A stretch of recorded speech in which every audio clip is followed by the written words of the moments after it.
The air in the courtroom was thick with a silence that felt heavier than sound. On one side sat Eleanor Vance, a woman carved from ice and dignity, her face a mask of impenetrable calm. Opposite her, her husband of 25 years, Richard, sat with his arm draped possessively around his young, vibrant mistress, Isabella Rossi. The tension finally snapped when Isabella, unable to contain her triumph, stood and pointed a perfectly manicured finger at Eleanor. Her voice, sharp and dripping with venom, echoed off the polished wood walls for everyone to hear. "It's over, you old relic. He's mine now." A wave of shock rippled through the gallery. Richard smirked, but Eleanor didn't flinch. She simply turned to her lawyer and gave a quiet nod.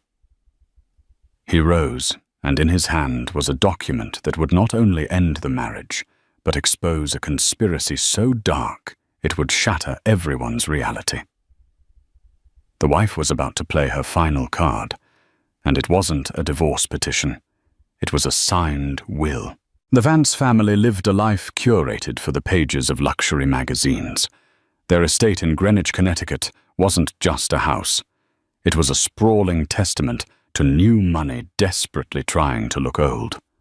A long, winding driveway, lined with ancient oaks they'd paid a fortune to import, led to a Georgian-style mansion that overlooked the Long Island Sound. Richard Vance, the patriarch, was the architect of this empire. He had built Vance Holdings from a modest tech startup into a multi-billion-dollar conglomerate. He was charismatic, ruthless, and possessed a brand of confidence so absolute it bordered on a religion. And at his side for 25 years had been Eleanor.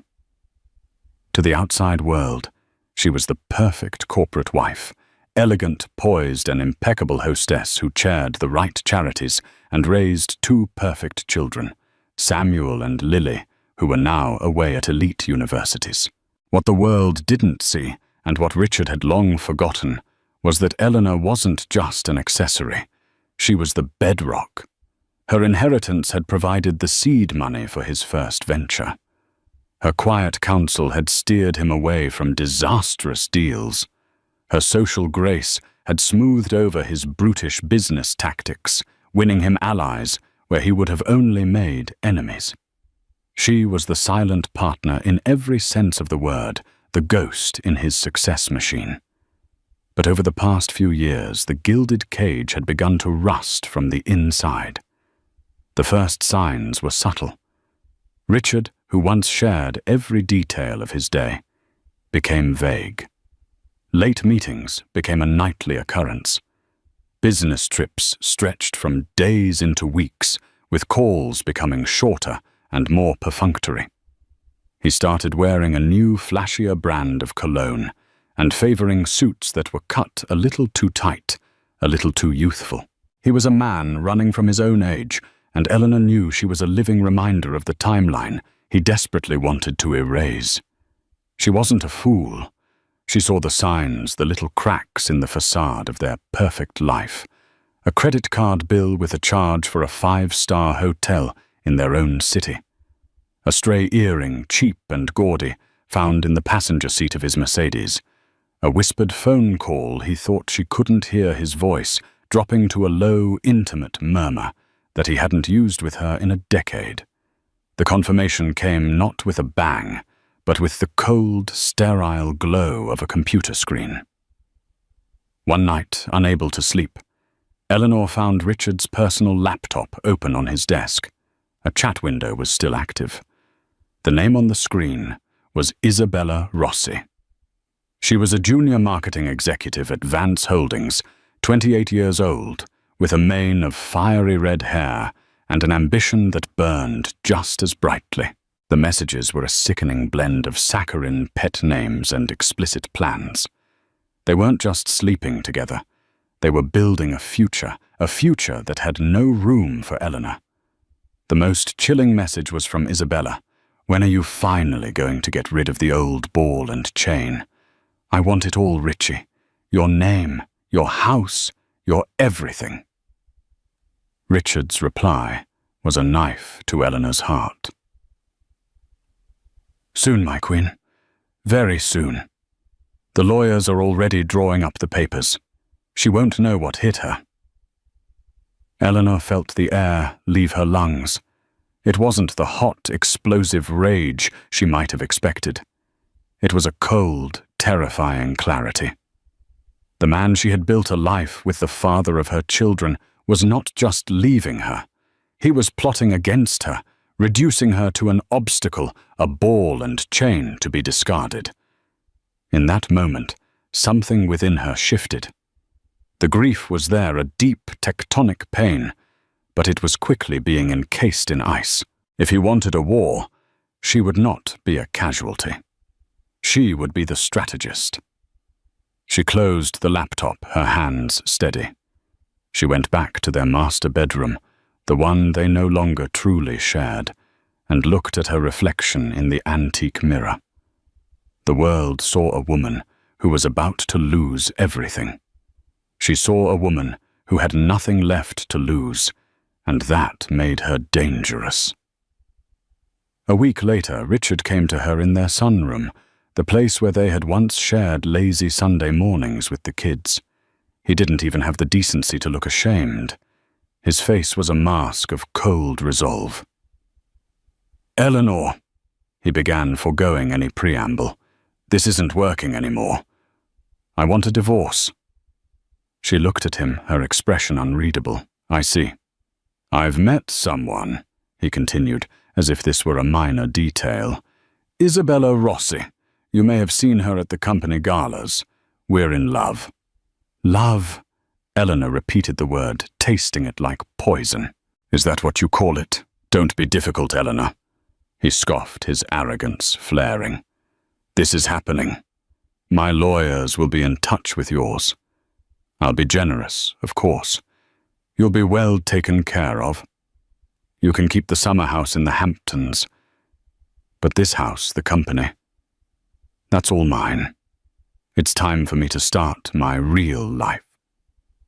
Eleanor stood up, her posture regal. "Your real life, Richard. You wouldn't have a life at all if it weren't for me. You wouldn't have a company. You wouldn't have this house." He laughed, a harsh, ugly sound. "Oh, please, don't be melodramatic. You were a good partner for a time. But that time is over. Isabella understands me. She's vibrant, she's ambitious. She's the future. And I," Eleanor said, her voice dropping to a near whisper, "am the past you wish to bury." Be careful what you wish for, Richard. Sometimes the past refuses to stay dead. He simply rolled his eyes, turning to leave. "Just have your lawyer call mine. The sooner we get this over with, the better." As he walked away, Eleanor felt the ice in her veins solidify into steel. He thought this was a simple transaction, a business deal where he held all the assets. He had no idea that she had just spent the last week not crying into her pillow, but making calls. She had hired the most discreet, most ruthless private investigator in the tri-state area. She had contacted an old friend, Arthur Finch, a lawyer known less for flashy courtroom theatrics and more for a mind like a steel trap. The war had begun, and Richard hadn't even realized his opponent was on the field. He saw a wife. He should have seen a queen defending her board. The divorce proceedings began, as Richard had intended, as a brutal one-sided assault. His legal team, a pack of slick, pinstriped sharks from a top Manhattan firm, descended with the clear objective of painting Eleanor as nothing more than a glorified dependent. They filed motions claiming she was a spendthrift with no concept of financial reality, citing her charity donations and household expenses as proof of her profligacy. They subpoenaed her friends, her caterers, even the gardener, hoping to dig up any dirt that would portray her as mentally unstable or an unfit mother, despite Samuel and Lily being adults. Richard, emboldened by Isabella's constant praise, was a monster of arrogance. On the stand during his deposition, he downplayed Eleanor's contributions to his success with contemptuous ease. "My wife's role was primarily social," he stated, leaning into the microphone. "She planned parties. She was very good at it. But to suggest she had any hand in the strategic direction of Vance Holdings is frankly laughable. I built that company with my own 2 hands." Isabella was a constant presence, sitting just behind the lawyers, her expression a smug mask of victory. She attended every meeting, every deposition she was allowed into. She would touch Richard's arm, whisper in his ear, and cast triumphant glances at Eleanor.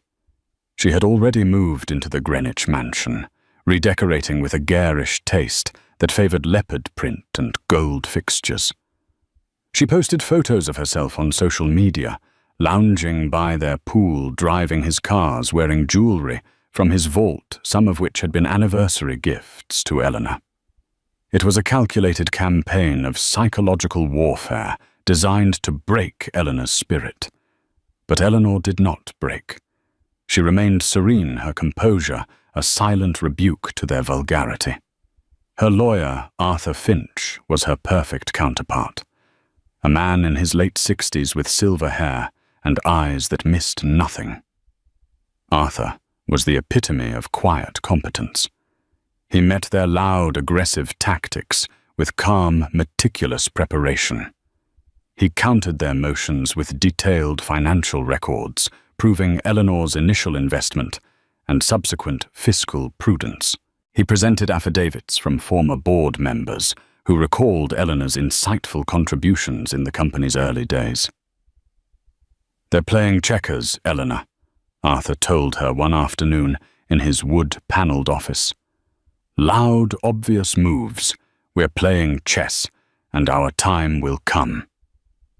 It was during this period of immense stress that something else began to happen.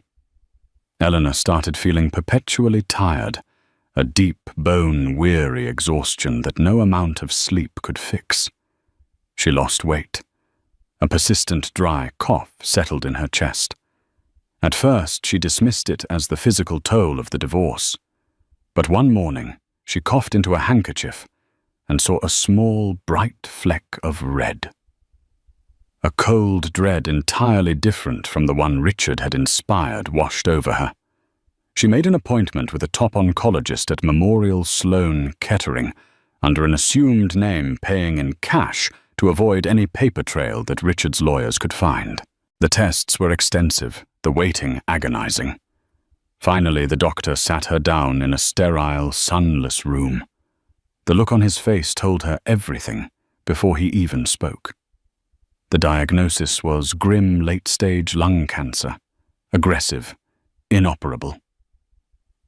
"With intensive treatment," the doctor said gently, "we might be able to manage it for a time. But you should be realistic, Mrs. Smith. It would be wise to get your affairs in order." Eleanor received the news with the same chilling calm she had shown Richard. This, she thought, was the universe's cruelest joke. After all her planning, all her fight, her own body was betraying her in the most final way imaginable. She walked out of the hospital into the bustling New York City streets, feeling completely detached, as if she were watching a movie of her own life. She grieved that night alone in the small, discreet apartment she had rented. She allowed herself one night to feel the crushing weight of it all. The fear, the injustice, the sorrow for the future with her children that was being stolen from her. But as dawn broke, the steel returned. The diagnosis wasn't just a death sentence. It was a weapon. It was the final perfect piece of her strategy, one she would never have chosen, but would not hesitate to use. The next day she met with Arthur Finch. She told him everything. He listened without interruption, his face impassive, but his eyes full of a deep, sorrowful empathy. "My God, Eleanor," he said softly when she finished. "What do you want to do?" We can use this. A sympathy play in court." "No," Eleanor said firmly. "No sympathy. I will not be pitied, especially not by them. We will do the opposite. We keep this a complete secret. No one knows. Not my children, not my friends, no one." Arthur looked puzzled. "But why?" "Because." Eleanor explained, a flicker of grim fire in her eyes. "Richard and Isabella believe time is on their side. They think they can just wait me out, grind me down until I accept their pittance of an offer. They are praying for my future to end, so theirs can begin. I'm going to give them exactly what they want. Or rather, I'm going to let them think they're getting it." From that moment, the plan evolved. Eleanor, guided by Arthur, began making new arrangements. The most important of these was her will. She drafted a new last will and testament, leaving the vast majority of her personal fortune, which was still substantial from her family's side, to her children. Samuel and Lily placed in a secure trust. She also included specific bequests to her most loyal friends and staff. But her private investigator, a former NYPD detective named Dave, had been busy. He wasn't just digging into Richard's finances. Eleanor had tasked him with focusing on Isabella. "A woman that ambitious doesn't appear out of nowhere," she'd told him. "Find out where she came from. Find out who she talks to." Dave's findings were interesting. Isabella came from a working-class background in Queens. She had a mountain of debt from student loans and credit cards. But more curiously, in the months leading up to her affair with Richard becoming public, she had received several large, untraceable cash deposits into a new bank account. And she was in frequent contact with a man named Marcus Thorne. The name hit Eleanor like a physical blow. Marcus Thorne had been Richard's first business partner, a brilliant but volatile software engineer. The two had a spectacular falling out a decade ago. Richard had forced him out of the company, buying his shares for a fraction of their eventual worth. Thorne had been ruined, bankrupted, and had sworn revenge. He had disappeared from their social and professional circles, but the hatred he harbored for Richard was legendary. "Isabella and Marcus Thorne," Arthur said, his brow furrowed. "That can't be a coincidence." "It's not," Eleanor replied. "Isabella is his Trojan horse." The theory was audacious. Thorne, wanting revenge, had found the perfect tool in the beautiful, greedy Isabella. He was likely funding her, guiding her, pushing her to secure Richard, get him to divorce Eleanor, and then, once married, somehow gain control of his assets. Richard, blinded by his ego and lust, was a lamb being led to slaughter, thinking he was the wolf. But they needed proof, and they needed a way to expose it all at once, in a way that would leave no doubt. "They're getting sloppy, Eleanor," Arthur said, reviewing the investigator's report. "They think they've already won. Richard is letting Isabella sit in on high-level financial meetings. He's even given her power of attorney for some minor accounts as a sign of his trust." A dark, brilliant idea began to form in Eleanor's mind. It was risky, almost unthinkable. "Arthur," she said, slowly, her mind racing. "Richard has an annual physical next week. It's mandatory for the company's key man insurance policy. Isabella will surely be with him. I need Dave to find out everything about that appointment. The doctor, the clinic, everything." She then turned to another task. She had a meeting with a lawyer. Not Arthur Finch, but a different kind of lawyer, one recommended to her by Dave. A lawyer who specialized in creating documents that looked impeccable but served a hidden purpose. The stage was being set. Richard and Isabella were swaggering towards the finish line of their divorce, ready to claim their prize. They had no idea that Eleanor, armed with the knowledge of her own mortality and a thirst for justice, had already laid a minefield right at their feet.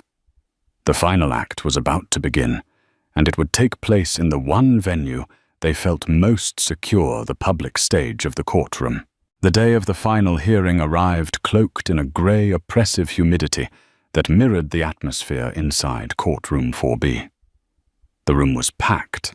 The Vance divorce had become a spectator sport among the Greenwich elite, and the gallery was a sea of familiar faces, friends, business rivals, and gossips, all eager to witness the final humiliation of Eleanor Vance. Richard arrived with Isabella clinging to his arm. He was tanned and beaming, looking every bit the victor. He wore a bespoke navy suit, a power statement. Isabella was a vision in blood-red silk, a dress that was both expensive and predatory. She scanned the room, her smile sharp and possessive, her eyes briefly locking with Eleanor's across the room. She offered a small, condescending smirk. Eleanor, by contrast, was an island of quiet composure. She wore a simple, elegant grey dress, her only adornment a string of pearls Richard had given her on their 10th anniversary, a subtle, poignant choice. She looked thinner, more fragile than before, and there were dark circles under her eyes that even her makeup couldn't fully conceal. Richard and Isabella likely saw it as proof of her defeat, the physical manifestation of a broken heart. They had no idea it was the shadow of a far greater battle being waged within her. Arthur Finch sat beside her, his briefcase resting on his lap. He gave her a reassuring look. "All the pieces are in place, Eleanor. Just stay strong." The proceedings droned on through the morning. Richard's lawyers presented their final arguments, painting him as a generous man being taken advantage of, and Eleanor as a bitter woman clinging to a lifestyle she hadn't earned. When Richard's lead attorney, a slick man named Peterson, concluded with, "Mr. Vance simply wants to move on with his life, with the woman he loves, and provide a fair but realistic settlement to his former wife." Richard reached over and squeezed Isabella's hand. Judge Albright, a stern woman with a reputation for no-nonsense justice, listened impassively. She then turned her gaze to Arthur Finch. "Mr. Finch, your response." Arthur rose slowly. "Your Honor, we contend that this is not a simple case of a marriage ending. We contend that the foundation of this divorce is built on a conspiracy of greed and deception, and that Mrs. Vance is not the one being unreasonable. In fact, she is the one being systematically targeted." Peterson jumped to his feet. "Objection, Mr. Finch is spinning baseless fantasies. There is no conspiracy." "On the contrary," Arthur said calmly, "there is, and the lead conspirator is sitting right there." He gestured not to Richard, but directly to Isabella. A gasp went through the courtroom. Isabella's face flushed with anger. "This is outrageous. He can't just accuse me of things." "Settle down, Ms. Rossi." Judge Albright warned, her voice sharp. "You are a guest in this courtroom. Miss Finch, you're making a serious allegation. You'd better have more than theories." "I do, Your Honor," Arthur said. "But before I present our evidence, I believe Miss Rossi has something she'd like to say. She seems quite eager to contribute." He looked directly at Isabella, a challenge in his eyes. It was the perfect bait. Isabella, brimming with arrogance, and seeing this as her moment to publicly stake her claim, fell for it completely. She couldn't help herself. All the pent-up resentment, all the triumph she felt, came bubbling to the surface. She stood up, her red dress like a slash of blood in the muted courtroom. Richard tried to pull her back down, whispering, "Isabella, no." But she shook him off. She pointed a trembling, furious finger across the room at Eleanor. Her voice, shrill and laced with venom, pierced the silence. "You're damn right I have something to say. This whole thing is a joke. You lost Eleanor. Do you hear me? You are old news, a relic. He doesn't want you. He wants me. He loves me. She turned her head, her fiery hair whipping around, and gestured wildly at the mansion, the company, everything. All of this. It was never really yours. You were just keeping it warm for me. It's our time now. He's mine now. The final declaration. He's mine now. Hung in the air, an admission so brazen, so shocking, that the entire room fell into a stunned silence. Reporters in the back furiously scribbled in their notepads. Richard's face had gone pale, a mask of horror replacing his smug grin. He had completely lost control. Judge Albright's face was thunderous. Ms. Rossi, you will sit down and be silent, or I will have you removed for contempt of court. Your outburst has been noted for the record. Isabella, suddenly realizing her catastrophic mistake, sank back into her chair, her face ashen. But Eleanor didn't react with anger or hurt. Instead, a look of profound, chilling calm settled on her features. This was the moment, the checkmate she had been waiting for. She leaned over and whispered to Arthur. Now. Arthur Finch nodded grimly. He turned back to the judge, his voice steady and clear, cutting through the residual shock in the room. Your Honor, in light of Ms. Rossi's very public declaration of her perceived partnership with Mr. Vance and her future intentions regarding his estate, her statement serves as a crucial piece of context for our next exhibit. He reached into his briefcase and pulled out a sheaf of papers bound in a neat legal cover. He walked to the clerk and handed it over.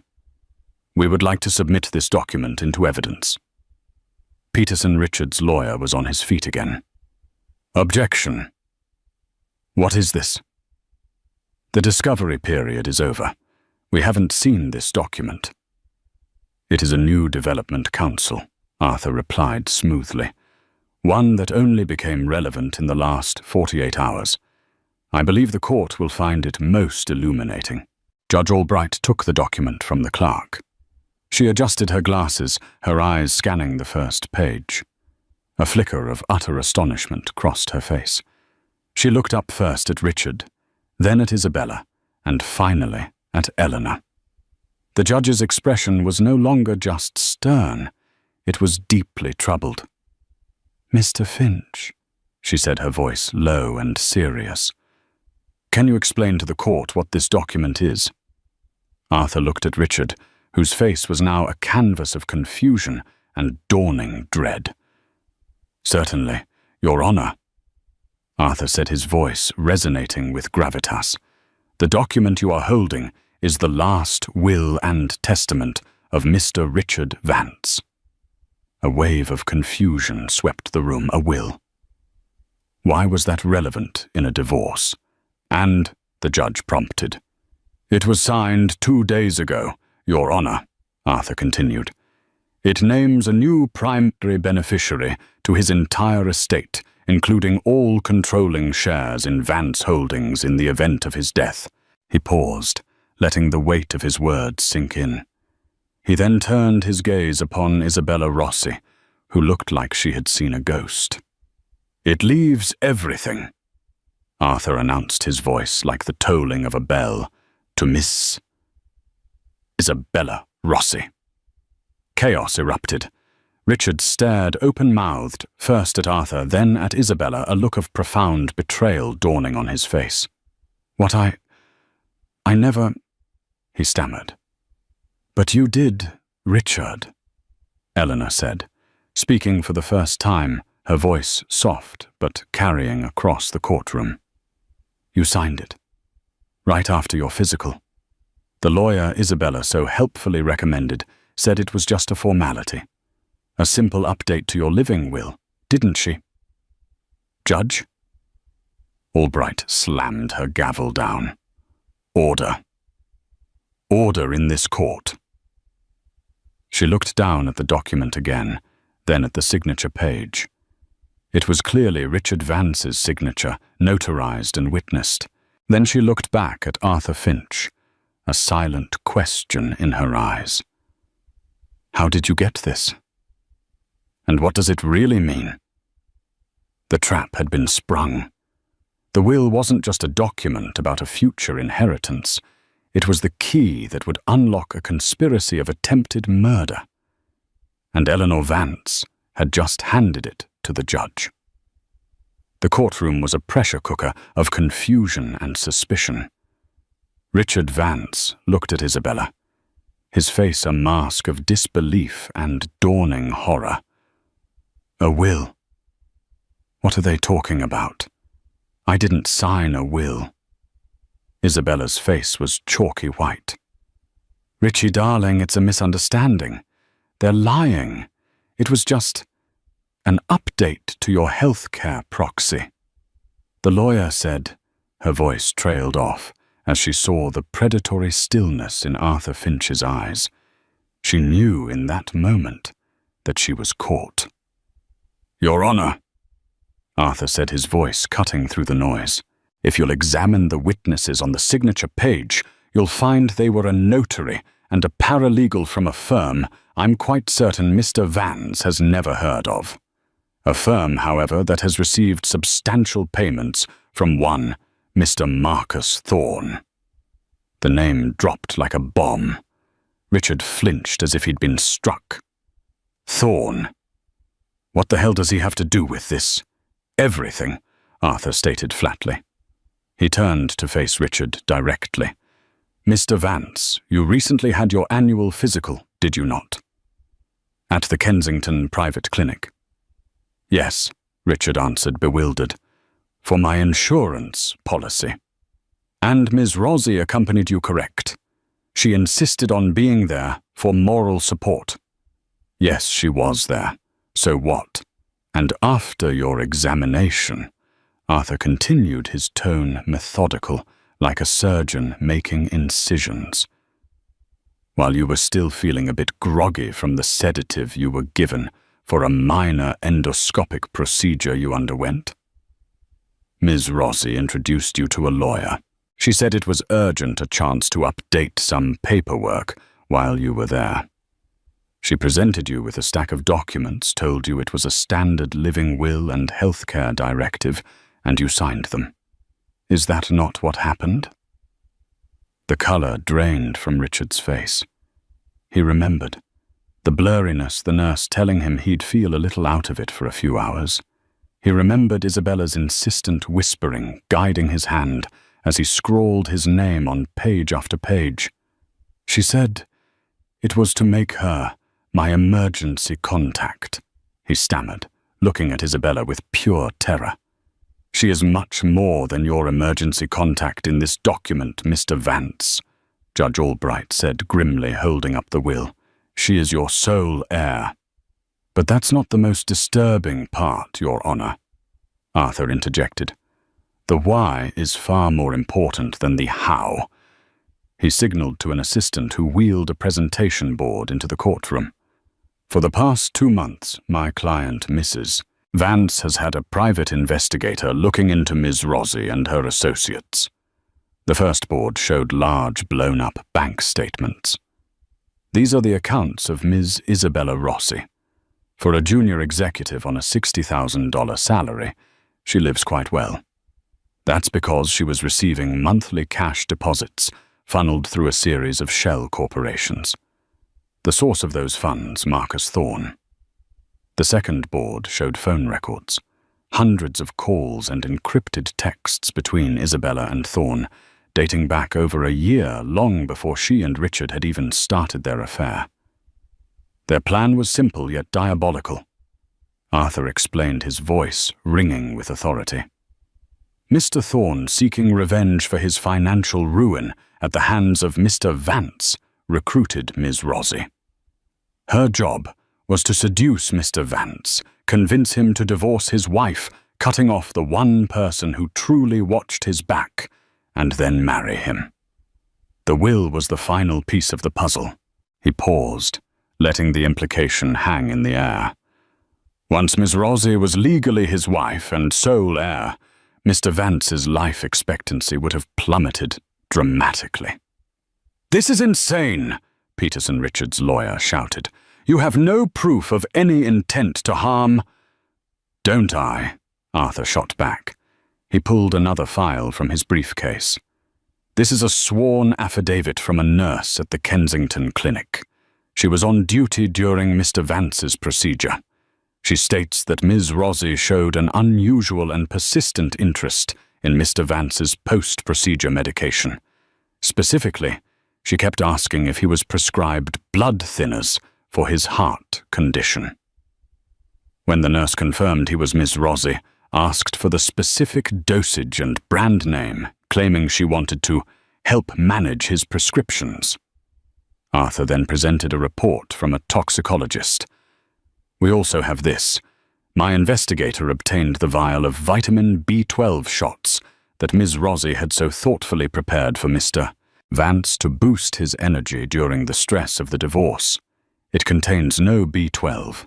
It contains a highly concentrated, unregulated anticoagulant, a substance that, when combined with his prescribed blood thinner, would have induced a massive, untraceable cerebral hemorrhage within weeks. A tragic accident." The courtroom was utterly silent. The sheer cold-bloodedness of the plot was breathtaking. Richard Vance wasn't just losing his wife. He was the prize in a deadly game he never even knew he was playing.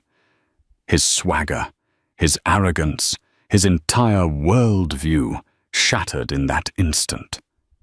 He was not the master of the universe. He was a fool, a pawn, a target. He slowly turned his head to look at Isabella. The beautiful, vibrant woman he had lauded as his future was now a monster. Her face was a contorted mask of fear and fury. Their eyes met, and in his there was no love. No anger, just the primal terror of a man who has stared into his own grave. "You," he whispered, his voice cracking. "You were going to kill me." Isabella didn't answer. She lunged to her feet and made a desperate dash for the courtroom doors. But two burly court officers, anticipating the move on a signal from Judge Albright, intercepted her easily. "Let go of me!"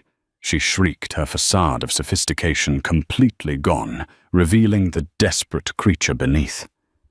"He's lying. It's all lies." As they restrained her, Judge Albright's voice cut through the chaos cold as a winter wind. "Isabella Rossi, you are under arrest on suspicion of conspiracy to commit murder. Marcus Thorne was apprehended by police less than an hour ago. He is already cooperating." The trap had not just been sprung. It had snapped shut with brutal finality. As Isabella was led away, sobbing and screaming, all eyes turned to Eleanor. She hadn't moved. She hadn't gloated.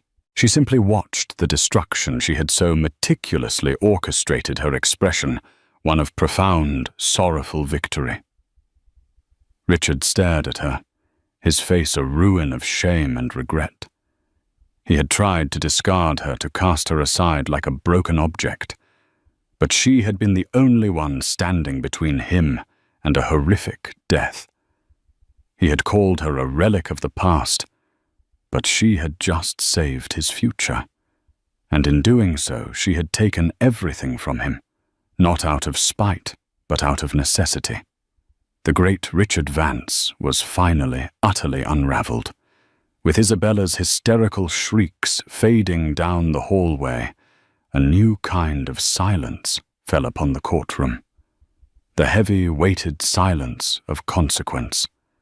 The gallery, which had assembled for a society scandal, had instead witnessed the anatomy of a murder plot. The reporters were no longer scribbling gossip.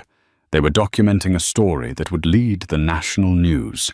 Judge Albright surveyed the scene, her face etched with disgust.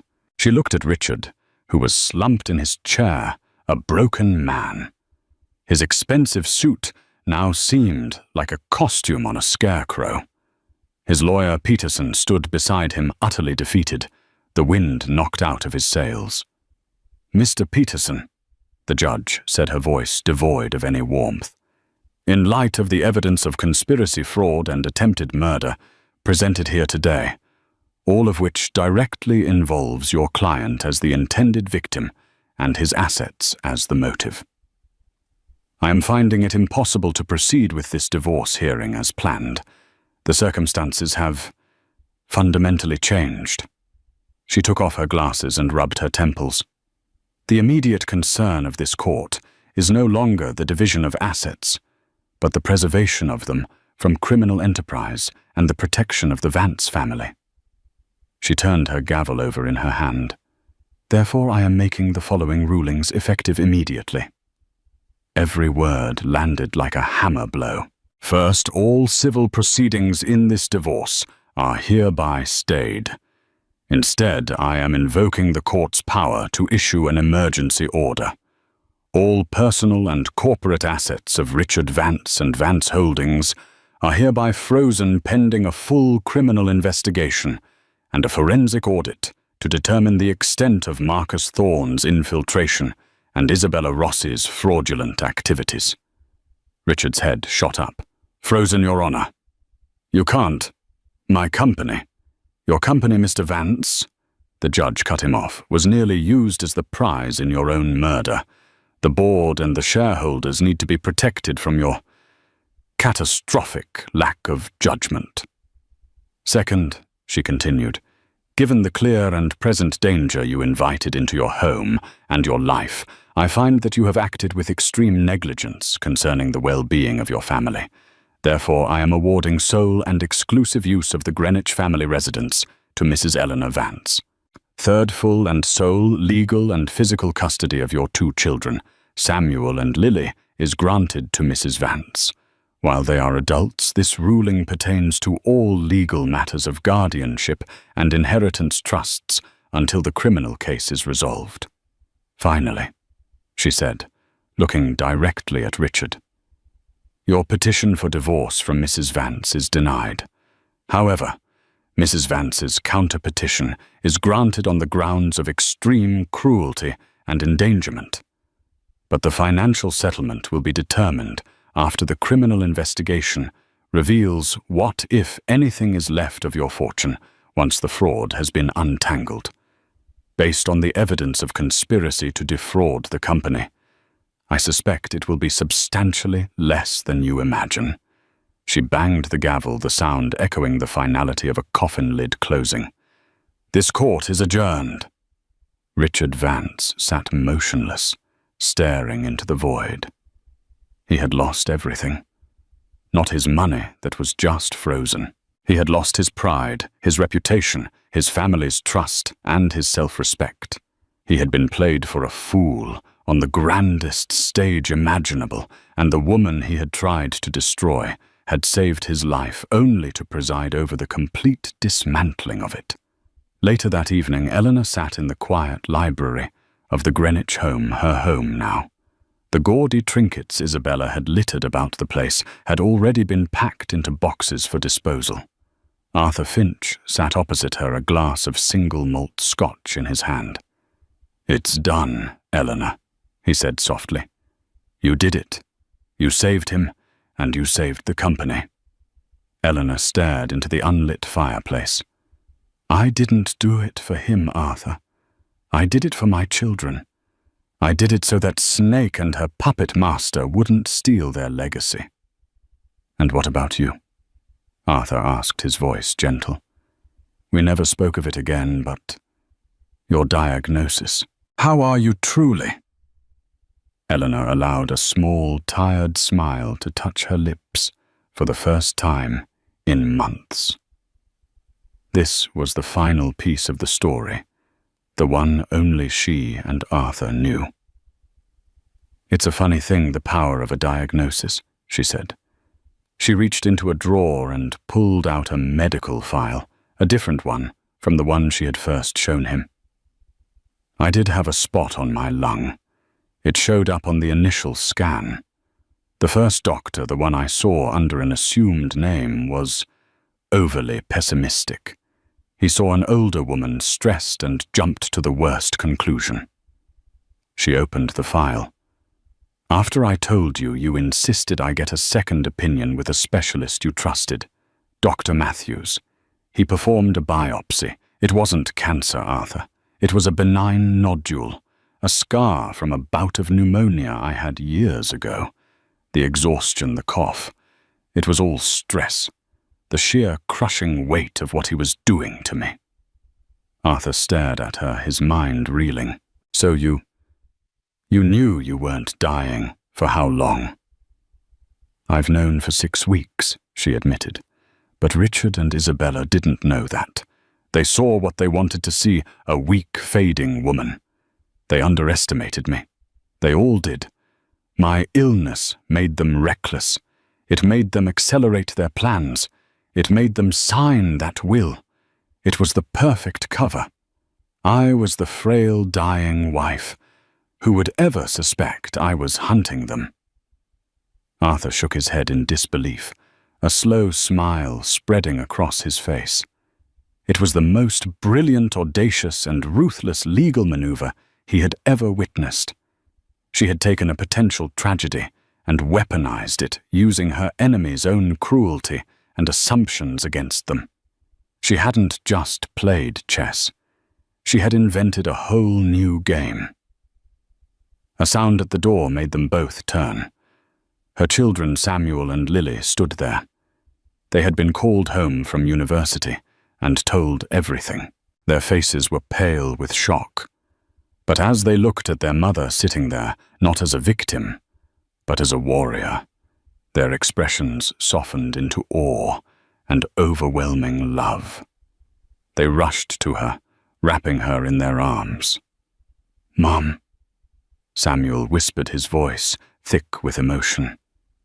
"We are so sorry. We didn't see what was happening." Eleanor held them tight, the cold steel inside her finally melting away, replaced by the warmth of her children's love. "It's over now," she whispered, her own voice finally catching. "It's all over." She was no longer Mrs. Richard Vance, the corporate wife. She was Eleanor Vance, the woman who had faced down betrayal, conspiracy, and even the shadow of death, and had emerged not just victorious, but reborn. The reckoning was complete. The year that followed the explosive courtroom hearing was not one of quiet healing, but of public dissection. The trial of the Black Widow of Wall Street, as the tabloids quickly dubbed Isabella Rossi, became the most sensational legal drama of the decade. The media circus was relentless. Every detail of her affair with Richard, every text message from Marcus Thorne, every cold-blooded calculation was laid bare for public consumption. Isabella at first tried to play the victim. She arrived at court each day in carefully chosen demure outfits, her face a mask of tearful innocence. But under the prosecutor's relentless, methodical questioning, her facade crumbled. Her testimony was a disaster of contradictions and panicked lies.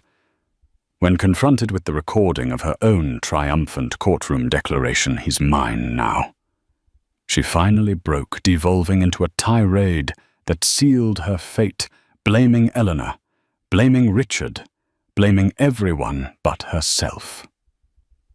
Marcus Thorne was the prosecution's star witness. He took the stand not with remorse, but with a chilling intellectual detachment. He detailed his decade-long grudge against Richard, explaining how he'd identified Isabella as the perfect weapon, beautiful, greedy, and underestimated. Richard Vance's greatest weakness was never his finances, Thorne stated coolly, looking directly at the jury. It was his ego. He needed to believe he was desired by a woman like Isabella. I didn't have to convince her to kill him. I just had to convince her that his death was the only way to make her inheritance ironclad. She was in that regard an eager student. The most humiliating spectacle, however, was Richard's testimony. Called as the primary witness against the woman he once claimed to love, he was forced to recount every sordid detail of their affair. He had to read his own fawning, foolish messages aloud. He had to describe in excruciating detail how he had belittled his wife, plotted to discard her, and eagerly welcomed the architects of his own near demise into his life. He was a lion who had been declawed and disgraced in the center of the arena, a walking monument to his own stupidity. On the final day of his testimony, as he stepped down from the stand, he chanced a look at Eleanor, who sat in the front row. There was no triumph in her eyes, no pity. There was nothing. It was this absolute indifference he would later realize that was the cruelest cut of all. The verdict was a foregone conclusion, guilty on all counts. As Isabella was sentenced to 25 years to life, her composure shattered completely, and she had to be physically supported as she was led away. Marcus Thorne accepted his 20-year sentence with a wry, unrepentant smirk. The drama was over. For Richard, the drama was just beginning. The forensic audit of Vance Holdings was a bloodbath. It revealed a web of fraudulent contracts and shell companies so extensive that it was a miracle the company hadn't already collapsed. To stave off bankruptcy and a barrage of shareholder lawsuits, an emergency board meeting was called. Richard walked into the boardroom he had commanded for a quarter-century and was met with a wall of cold, unforgiving faces. He was formally stripped of his title as CEO and forced to sell his controlling shares at a severely reduced price to a new investment consortium. His reign was over. His social life evaporated overnight. He was expelled from his country club for conduct unbecoming a member. Old friends and business associates would cross the street to avoid him. He once attended a charity gala, a desperate attempt to signal normalcy, only to find himself standing utterly alone, a pariah in a tuxedo. His loneliness was a palpable force. He made painful, awkward attempts to connect with his children. He called Samuel one evening, trying to talk about a new market trend, a pathetic attempt to reclaim their old dynamic. Samuel's reply was polite but glacial. "If you have insights regarding the company, Dad, you should direct them to the chairwoman. She makes the final decisions." The chairwoman. That was Eleanor now. While Richard faded into ignominy, Eleanor rose with a quiet, formidable grace. She stepped into the role not with fanfare, but with purpose. Her first act as chairwoman of the board was to reopen a sustainable technology division that Richard had mockingly shuttered 5 years prior, calling it Eleanor's pet project. She had always believed in it. With her guidance and funding within a year, the division patented a new water purification technology that became immensely profitable and globally significant. It was a stunning vindication of the vision he had ridiculed. She brought her children into the fold, not as Nepo babies, but as valued colleagues. Samuel, with his sharp financial mind, became CFO. Lily, a natural marketer with a keen sense of social responsibility, headed the new philanthropic foundation. The Vance Holdings boardroom, once a den of chest-thumping egos, became a place of collaboration and respect. Eleanor didn't rule with fear. She led with wisdom, her deep institutional knowledge of the company proving to be its greatest asset. She poured her newfound influence into her foundation, focusing on a cause that now held a deep personal resonance, creating shelters and providing legal aid for women escaping financially abusive and coercive relationships. She was giving other women the tools to fight back the tools she had been forced to forge for herself. One crisp autumn afternoon, almost 2 years after the trial, Eleanor was in the gardens of her Greenwich estate. The chaotic, ostentatious plantings favored by Richard had been replaced with elegant, structured beds of English roses and lavender. The garden was a reflection of her calm, beautiful, and thriving. She was no longer just surviving.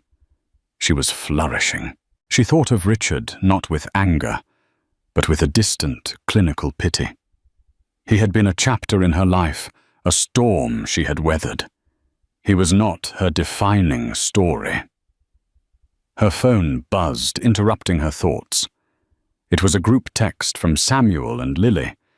It contained a photo of the two of them standing in front of a new building in Singapore, the company's Asian headquarters. They were both beaming, holding a plaque between them. The text below the image read, "The Eleanor Vance Innovation Center is officially open. The next chapter begins. All because of you, Mum. We love you." A slow, genuine smile spread across Eleanor's face.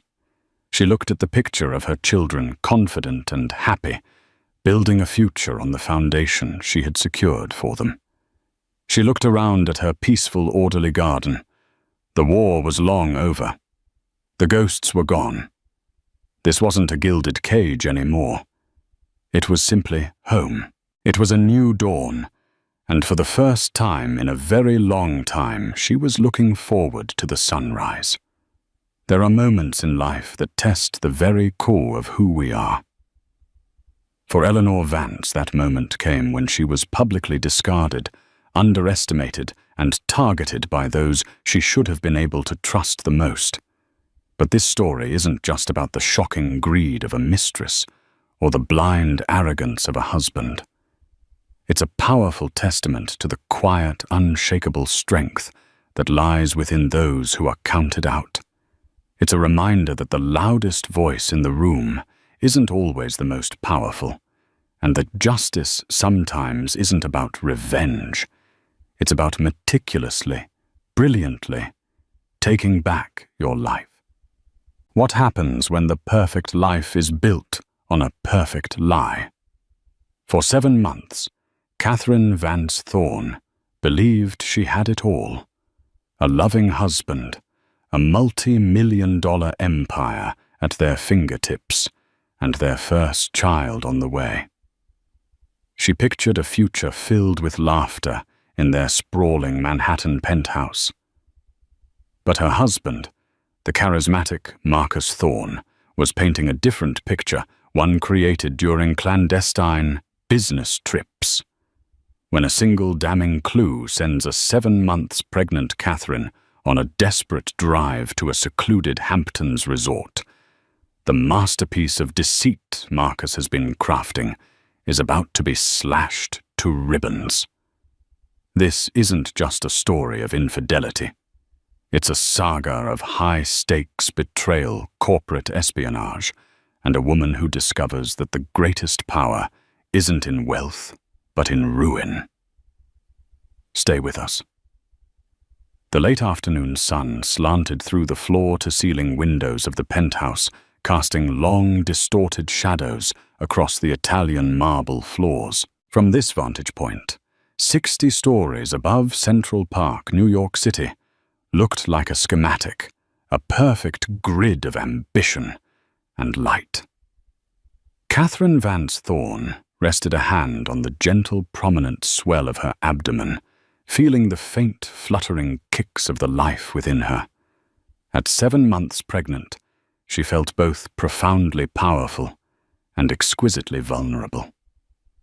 The nursery was complete, a serene masterpiece of cream and gentle grey, with a handcrafted mobile of celestial bodies waiting to spin above a crib that had cost more than most people's cars. Everything in her life was curated for perfection, a testament to the combined might of the Vance and Thorne dynasties. Her family, the Vances, were old money, their wealth rooted in shipping and real estate, a quiet, unshakable force in the city's financial landscape. Marcus's fortune was newer, louder, forged in the volatile crucible of hedge funds. He was the brilliant, daring wunderkind, the man who could scent a market shift like a shark smells blood. Their marriage had been the society event of the year, a merger of legacy and audacity. Catherine traced the rim of a crystal glass, the condensation cool against her fingertips. She looked at her husband, who stood with his back to her phone, pressed to his ear. Marcus Thorne was a man sculpted by success. His Savile Row suit draped perfectly over his athletic frame, and his voice, even muffled, was a low, confident baritone that could soothe panicked investors and charm seasoned CEOs. He was her rock, the charismatic architect of their shared future. Or so she believed. "No, absolutely not," he said into the phone, his tone sharp. "The timeline is immutable. We move on the 25th, not a day later. Handle it." He ended the call with a decisive tap and turned a practiced smile, instantly softening the hard lines of his face. "Sorry about that, my love. Incompetence is the one market I can't seem to short." He crossed the vast living room, his expensive leather shoes making no sound on the plush Aubusson rug. He knelt before her, placing a hand over hers on her belly. "And how are my two favorite people in the world doing?" "We're good." Catherine smiled the familiar warmth of his touch, chasing away a flicker of unease. "He's been active today. I think he's going to be a soccer player.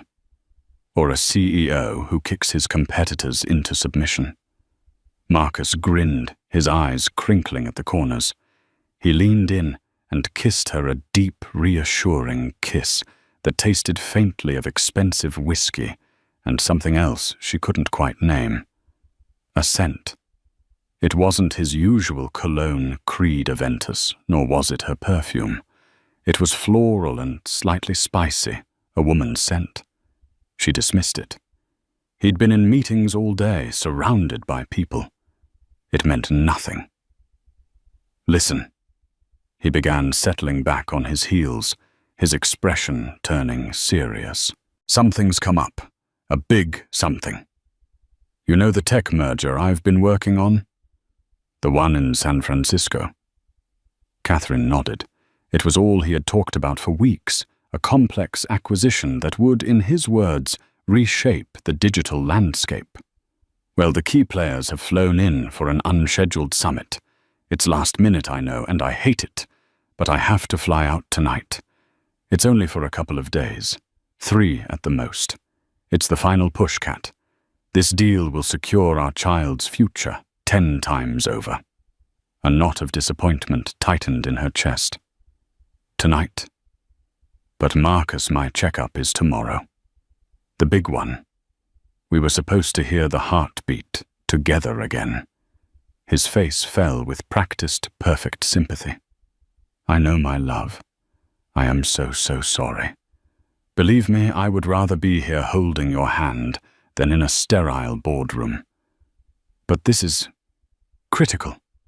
The timing is everything." He stroked her cheek. "I'll be back before you know it, and I promise I will not miss another appointment. I'll make it up to you. A week in Moustique after the baby comes. Just the 3 of us." The promise of a future luxury was a common balm he applied to present disappointments. It usually worked, but this time the unease lingered. It was the suddenness of it all. Marcus was a meticulous planner. Last-minute chaos wasn't his style. "Of course," she said, forcing a smile. "I understand. It's for us." "Exactly," he said, relief washing over his features. He stood and kissed her forehead. "I'll go pack. My flight is in 3 hours." As he walked towards their master suite, Catherine's gaze fell on his briefcase, which he had left by the sofa. A corner of a receipt was peeking out from the side pocket. Normally, she would never have looked. It would have felt like a violation, a crack in the foundation of their trust.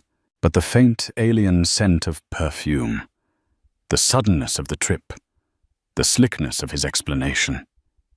It all coalesced into a single sharp point of curiosity. Her heart thumping with a strange mix of guilt and apprehension, she reached out and slowly, carefully pulled the receipt free. It wasn't from a restaurant or a client lunch. It was from La Perle, the lingerie boutique. The date was from that very afternoon.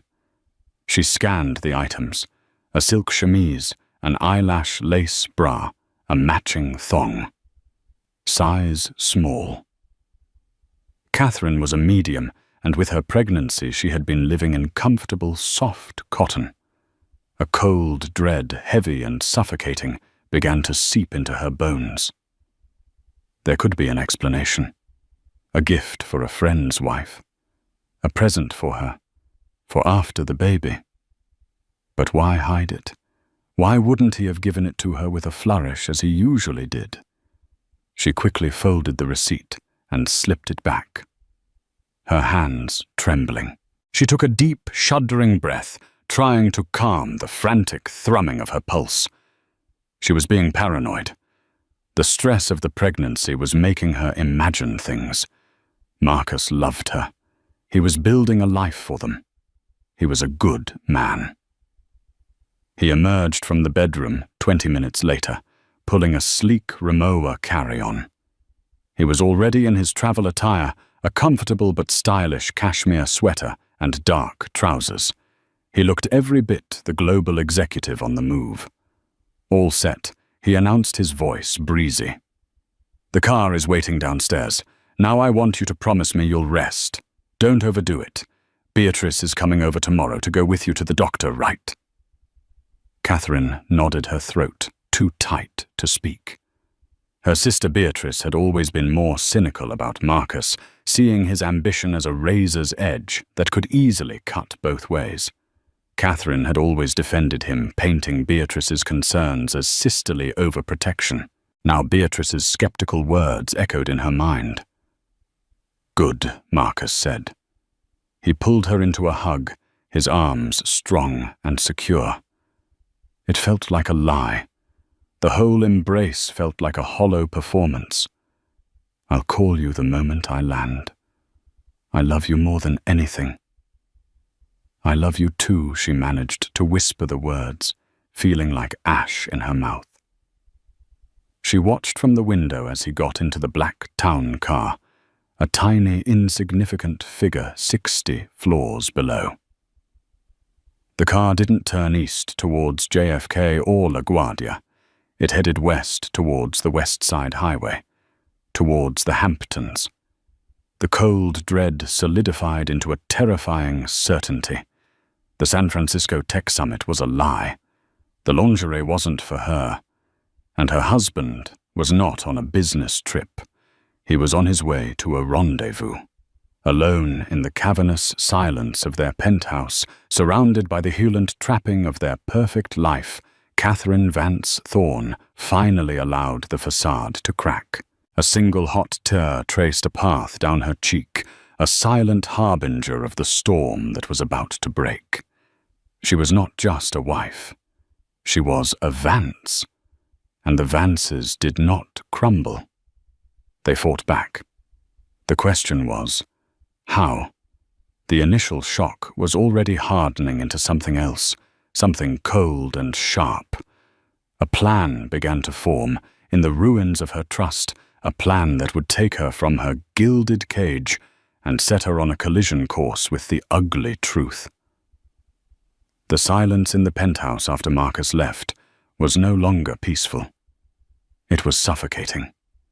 Every ticking clock, every hum from the climate control system seemed to mock Catherine's newfound solitude.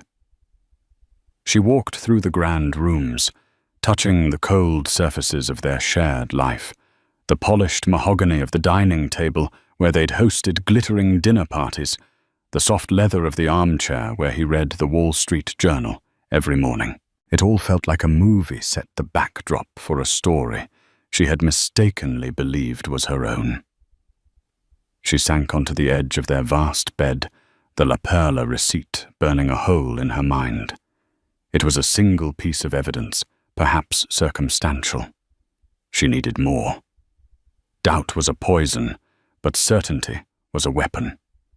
Her mind raced, sifting through the last few weeks, searching for other inconsistencies she had glossed over. The late-night conference calls, where his voice was hushed the weekends he'd spent at the office, but came home looking relaxed, not tired. The password on his personal laptop, which had always been her birthday, was suddenly changed. At the time, she had chalked it up to his company's new cybersecurity protocols. Now it seemed like a locked door she had never thought to question. The next morning, Beatrice arrived, her sharp eyes immediately registering the tension in Catherine's posture. Beatrice Vance was the opposite of her sister in many ways. Where Catherine was diplomatic and serene, Beatrice was blunt and fiery, her loyalty fierce and her bullshit detector flawless. "You look like you've seen a ghost," Beatrice said, foregoing a hello as she dropped her purse onto a chair. Did the Prince of Wall Street forget to kiss his pregnant princess goodbye? Catherine's composure, so carefully maintained, overnight crumbled. She handed her sister the receipt. Beatrice's eyes narrowed as she read it, her lips tightening into a thin line. Size small. Beatrice said flatly, "Well, that's not for you, is it? Not unless he's planning for 2 years from now. The man is many things, but a forward planner in lingerie is not one of them." She looked up at Catherine, her expression softening from sarcasm to deep concern. "Oh, Kath." What did he say? Through tears she could no longer suppress. Catherine recounted the story, the sudden trip, the San Francisco excuse, the car heading west. The Hamptons, Beatrice breathed, her mind already working. Of course, it's off-season, quiet, exclusive, the perfect place to hide a dirty little secret in plain sight. Marcus has a corporate account at the Seagate. It's one of those ridiculously private resorts where the staff is trained to be blind, deaf, and dumb. Catherine's blood ran cold. The Seagate. Marcus had taken her there for their first anniversary. It was secluded, nestled in a private cove, a haven of understated luxury. The memory was now tainted, corrupted. "I have to know, Bea." Catherine said, her voice gaining a steely edge that surprised even herself. "I can't sit here in this museum of our marriage and wait for him to come home smelling of lies and another woman's perfume. I have to see it for myself." Beatrice studied her sister. The tear-stained face was still there, but beneath it, a new resolve was hardening. This was the Vance bloodline, kicking in the same indomitable will that had allowed their great-grandfather to build a shipping empire from nothing. "Are you sure?" Beatrice asked gently. "You're 7 months pregnant. The stress, the shock." "What's more stressful?" Catherine countered, standing up, her hands protectively cradling her belly. "The agonizing uncertainty, or the cold, hard truth? This isn't just about my feelings anymore. This is about my child. I will not bring my son or daughter into a life built on a foundation of deceit. I need to know what I'm fighting." Beatrice nodded slowly, a grim smile touching her lips. "All right, then let's go to war. But we do it smart. No dramatic phone calls, no hysterics. We gather irrefutable proof. We need more than a receipt for some slutty underwear." The first step was logistics. A trip to the doctor's office was repurposed. While Beatrice waited in the car, Catherine had her appointment. The strong, steady rhythm of her baby's heartbeat was a reassurance, a tiny drumbeat of courage. She asked her obstetrician, Dr. Miller, if light travel was permissible. "Everything looks perfect," Catherine Dr. Miller said warmly. "A short car ride, say a couple of hours, is perfectly fine. Just stay hydrated and don't overexert yourself." It was the clearance she needed. The next step was intel. While Catherine was at the doctor's, Beatrice was on the phone calling in a favor from a friend who worked in high-end concierge services. It was a long shot, but the world of the ultra-wealthy was surprisingly small. When Catherine returned to the car, Beatrice was tapping furiously on her phone. "Okay. I think I have something," she said, her voice low and excited. "My friend Jessica owes me one." She pulled some strings. "She can't access the Seagate's official guest list, but she has a source in their spa. Jessica's source confirms a booking was made for this afternoon. A 90-minute couple's deep tissue massage, booked under the name Mr. Thorne. The reservation notes specify 2 therapists, male and female, for Mr. and Mrs. Thorne." The words Mrs. Thorne felt like a physical blow. He was not just with another woman. He was giving her Catherine's title, her identity, in this secret, sordid world he had created. "The appointment is at 4 p.m. Beatrice continued, her voice hardening. "That's in 3 hours. We can make it if we leave now."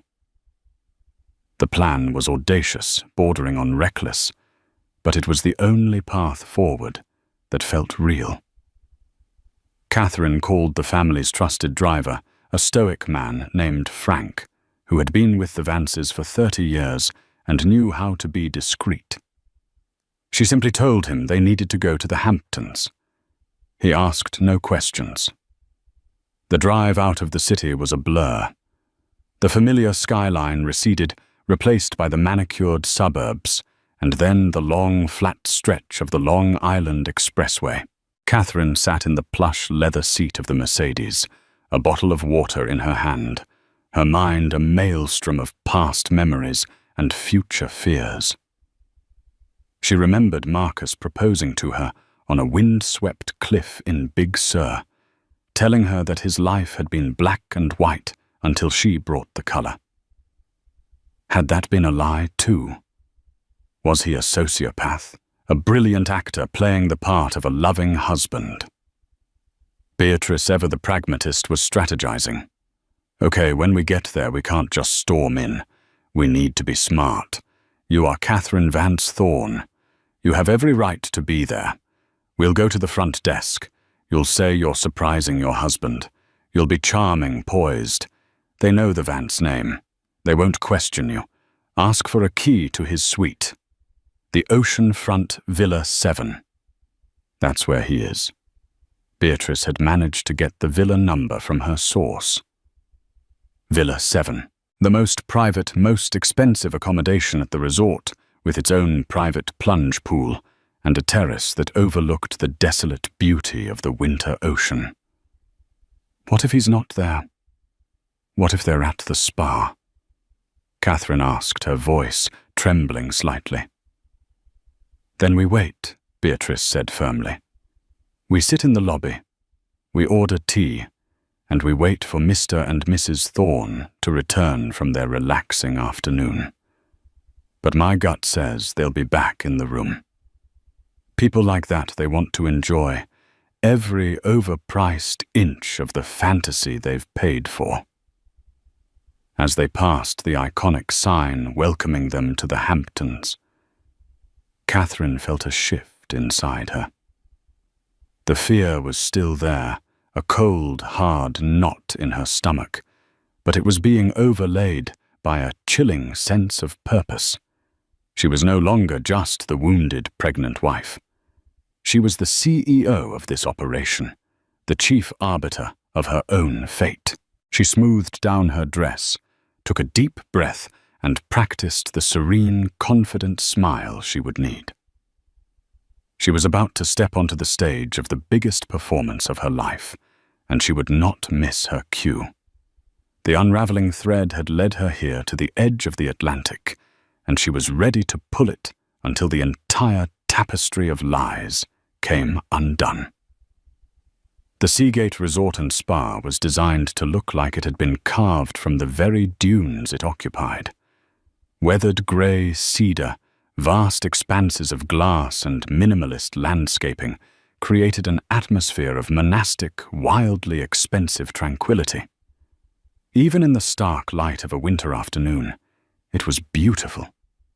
The beauty felt like an insult. Frank pulled the Mercedes S-Class smoothly under the portico. A valet young and crisp in his uniform rushed to open the door. Beatrice gave Catherine's hand a final firm squeeze. Showtime. Remember who you are. You own this place and everyone in it. Catherine stepped out of the car, pulling her cashmere wrap tighter around her shoulders. She was the very picture of refined elegance, her pregnancy only adding to her aura of serene maternal grace. No one would guess the tempest raging within her. The lobby was a cathedral of quiet luxury.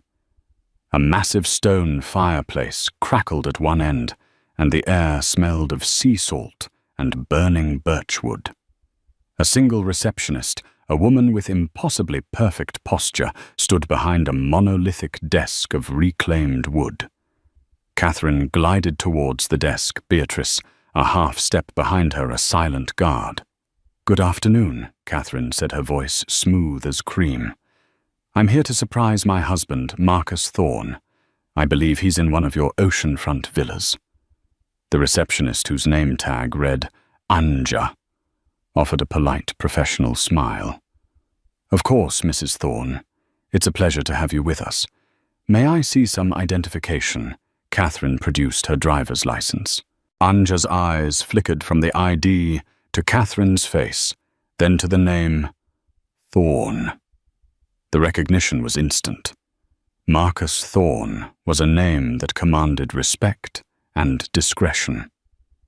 "Everything appears to be in order," Anya said, her smile warming slightly. "Mr. Thorne is checked into Villa 7. I must say it's a wonderful surprise. He mentioned he was here for some intense solitary work. The lie repeated by a stranger was like a fresh stab wound." Solitary work. Catherine's smile didn't waver. "He works far too hard. I decided he needed a distraction. Could I trouble you for a key to the villa? I'd like to be waiting for him when he returns." This was the critical moment. A request for a second key without the primary guest present was a breach of protocol even for a spouse.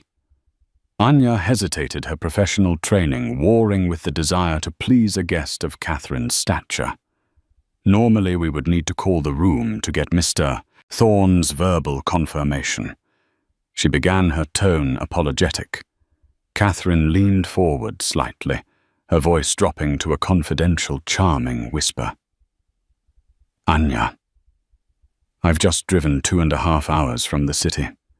I'm 7 months pregnant, and I'm desperate to see the look on his face when he walks in and finds me there. A phone call would spoil the entire thing. Surely we can keep this our little secret?" She placed a hand on her belly, a gesture that was both authentic and masterfully deployed. The combination of her name, her visible pregnancy, and her conspiratorial charm was too powerful to resist. Anja's professional resolve melted. "Of course, Mrs. Thorne," she said, her smile now genuine. "For you, we can make an exception. Let me program a key for you." As the receptionist worked, Beatrice let out a breath she hadn't realized she was holding. Catherine was magnificent. She was playing the part of the adoring wife so perfectly, it was chilling. Keycard in hand, they walked away from the desk. "Villa 7 is at the far end of the property," Beatrice murmured. "It offers the most privacy." The most privacy to do what Catherine said, her voice a low, dangerous hum.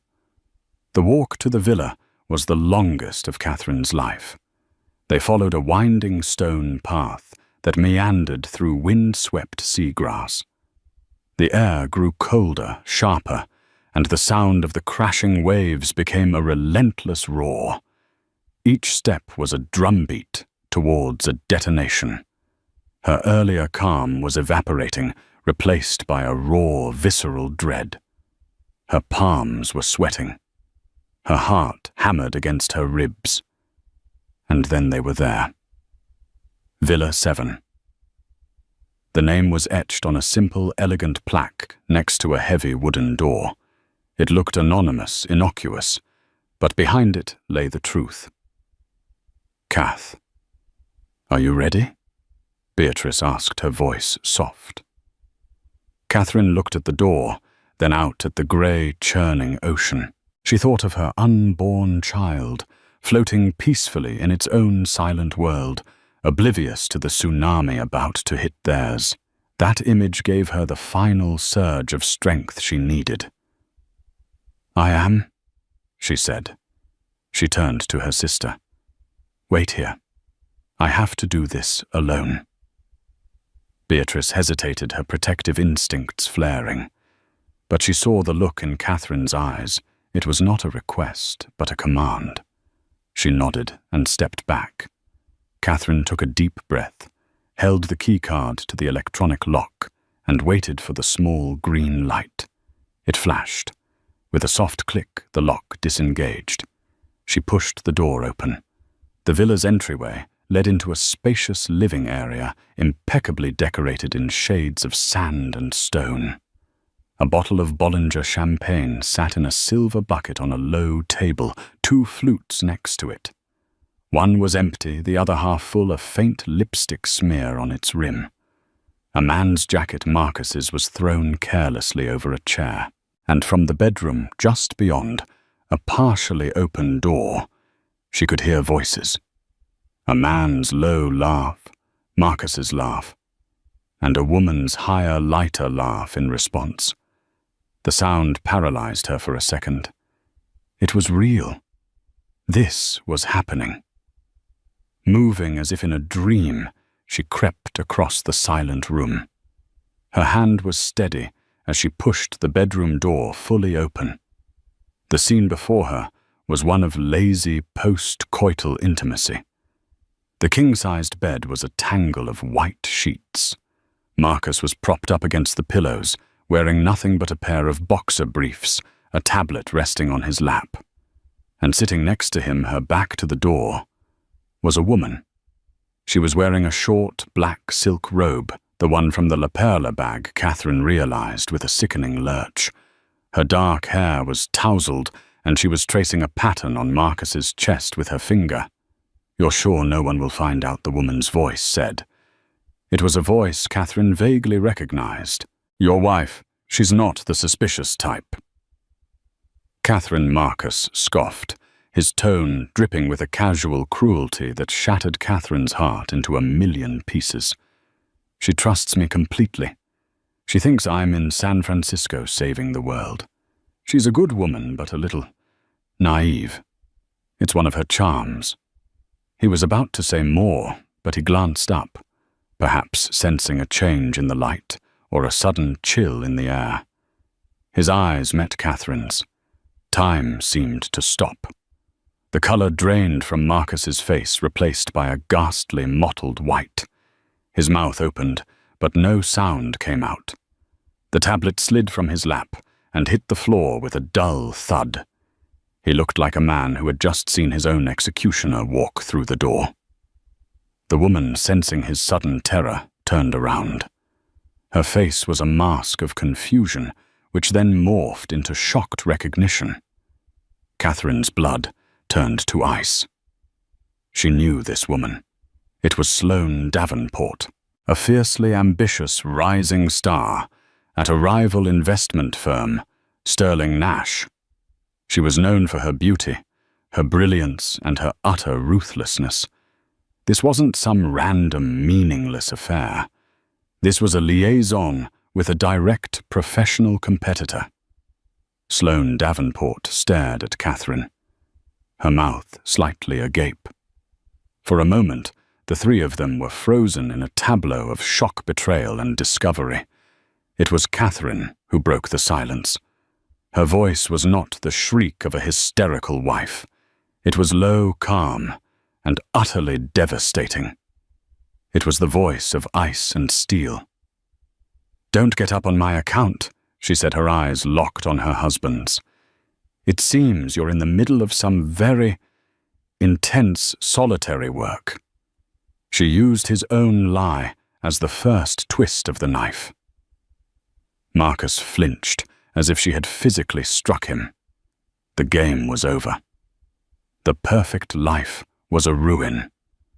And Catherine was standing in the rubble, the undisputed, terrifying victor of this first brutal battle. The silence that followed Catherine's words was thick and suffocating. Sloane Davenport, recovering her composure with the speed of a seasoned predator, quickly clutched the silk robe tighter around herself, a flicker of defiance in her eyes. But Marcus remained frozen, his face a canvas of pure, unadulterated panic. The cocksure master of the universe was gone, replaced by a cornered animal. "Catherine," he finally stammered, his voice a hoarse whisper. What are you doing here? You should be in New York. The baby is fine." Catherine cut him off, her tone glacial. "He has a strong heart, unlike his father." She let her gaze drift disdainfully over Sloane, then back to Marcus. "I see the San Francisco Tech Summit was relocated, and that the dress code is more casual than I imagined. Is she part of the acquisition, Marcus, or just a disposable asset?" Each word was a precisely aimed dart. Sloane's face hardened. She stood up, a calculated move to assert some form of control.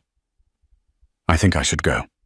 "No," Catherine said, her voice dropping even lower, yet carrying an authority that rooted Sloane to the spot. "You stay. You were part of this business meeting. You should see it through to its conclusion." Catherine took a deliberate step into the room, her presence dominating the space. She looked around the suite at the champagne, the tangled sheets, the view of the desolate ocean. "It's a beautiful room. I remember it. We celebrated our first anniversary here. Did you tell her that, or does the personal history of the places you defile not matter?" Marcus finally found his legs, scrambling out of the bed and grabbing for his trousers. "Cat, please. Let's not do this here. Let's go somewhere and talk." "This isn't what it looks like." Catherine let out a short, sharp laugh, devoid of any humor. "It isn't what it looks like, Marcus. Do you think I'm an idiot? Do you have any idea how insulting that sentence is? I am standing in a hotel room that you booked under your name, looking at you and your associate from a rival firm, half naked in a bed that you paid for. It is exactly what it looks like. The only question is for how long." Sloane, seeing an opportunity to sow chaos, spoke up. "For about 6 months," she said coolly, looking directly at Catherine. "If you're going to have the details, you might as well have them all." It was a cruel, calculated blow, designed to shatter Catherine's composure. But Catherine didn't even flinch. She didn't grant Sloane a single glance. Her focus remained entirely on her husband, the true architect of this betrayal. 6 months, Catherine repeated softly, nodding to herself. "So this started just after we found out I was pregnant. That's a special kind of cruelty, Marcus. You deserve an award for it." She turned, her movement fluid and graceful, and walked back towards the door. She did not slam it. She did not run. She simply left, leaving a vacuum of shock and recrimination in her wake. Her retreat was more powerful than any screaming match could ever have been. Beatrice was waiting by the door, her face pale with anxiety. The moment she saw Catherine's expression, a mask of cold, terrifying calm, she knew. "Let's go," Catherine said, her voice flat. They walked back down the winding path, the roar of the ocean now sounding like a symphony of her rage. She remained silent until they were safely inside the climate-controlled silence of the Mercedes pulling away from the resort. Only then did her body begin to tremble, a violent, uncontrollable shudder. The adrenaline wore off, and the crushing weight of the betrayal slammed into her. She didn't cry out. The sob was a silent, convulsive thing that racked her entire body. Beatrice wrapped her arms around her, offering what little comfort she could. "He's dead to us," Beatrice whispered fiercely. "He's nothing. We'll call Dad. We'll get the lawyers. We will burn him to the ground." Catherine's trembling slowly subsided, replaced by an icy resolve. "Not yet," she said, her voice raspy. "First, I need to understand everything. This wasn't just a cheap affair, Bea. The woman was Sloane Davenport." Beatrice's eyes widened. "From Sterling Nash? Are you serious? Marcus is in the middle of that hostile takeover bid against them. What the hell is he thinking, sleeping with the enemy?" "I don't know," Catherine said. "But I'm going to find out." They drove back to the city in near silence. When she arrived at the empty penthouse, it felt alien, contaminated. She instructed Frank to take her to her father's residence on the Upper East Side. She couldn't bear to be in the home she had shared with Marcus. Just as she was walking into the grand old-world lobby of her father's building, her phone buzzed. It was Marcus. She ignored it.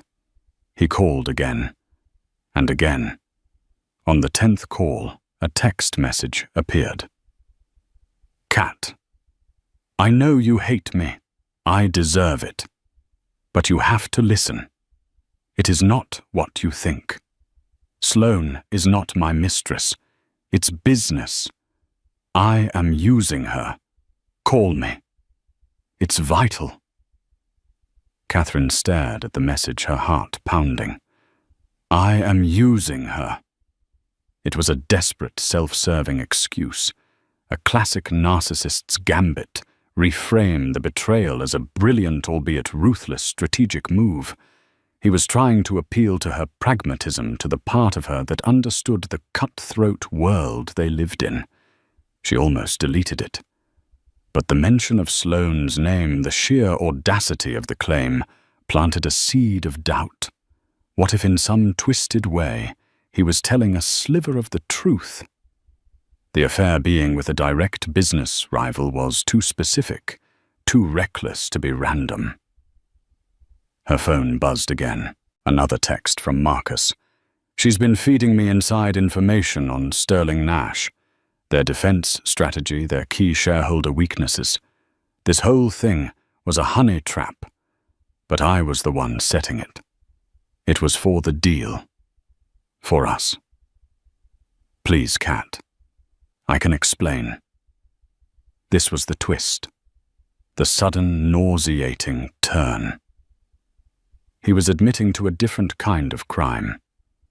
Not just adultery, but a deeply unethical, potentially illegal act of corporate espionage. He wasn't asking for forgiveness for the affair. He was trying to rebrand it as a sacrifice for their financial gain. He was trying to make her an accomplice. The revelation hit her with the force of a physical blow, leaving her breathless. Her husband was not just a cheat. He was a fool, playing a dangerous game, or a monster trying to justify his actions with greed. The line between personal betrayal and professional conspiracy had just been irrevocably blurred. She stood in the marble foyer of her father's building, the phone heavy in her hand. The situation had just become infinitely more complicated and infinitely more dangerous. This was no longer just a divorce. It was a war on two fronts. And Marcus, in his desperation, had just handed her a new and powerful weapon, the knowledge of his methods. He thought he was explaining his way out of trouble. He had no idea he was giving her the ammunition she would need to ensure his complete and utter destruction. Alistair Vance's apartment was the antithesis of the sleek, modern penthouse Catherine shared with Marcus. It was a fortress of old money, filled with dark wood, ancestral portraits, and the comforting scent of leather and aged paper. It was a space that radiated permanence and power. Alistair himself was cut from the same cloth. At 65, he was tall and silver-haired, with piercing blue eyes that missed nothing. He was a man who had weathered market crashes, hostile takeovers, and personal tragedies with the same stoic, unshakable resolve. When Catherine, flanked by a grim-faced Beatrice, told him the story, he listened without interruption, his face an unreadable mask. He didn't rage. He didn't offer platitudes. He simply absorbed the information, his mind processing it, like a complex balance sheet. When she finished showing him the text messages from Marcus, he was silent for a full minute, his steepled fingers resting against his lips.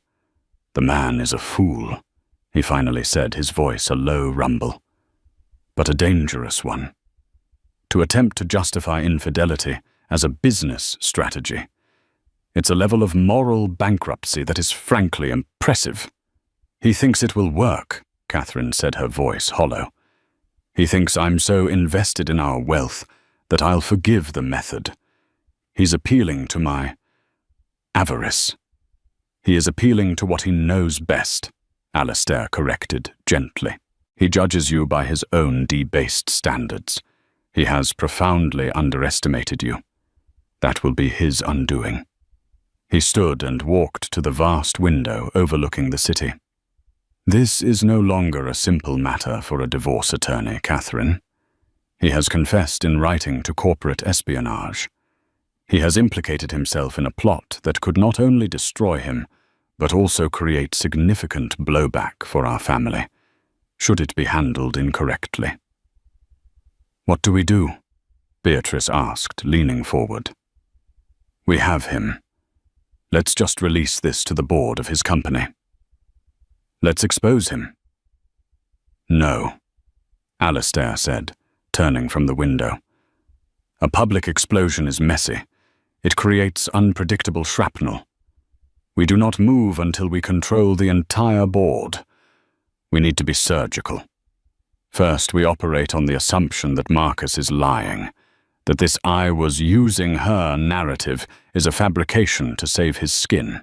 But we also operate on the assumption that he might be telling the truth, which is in many ways worse.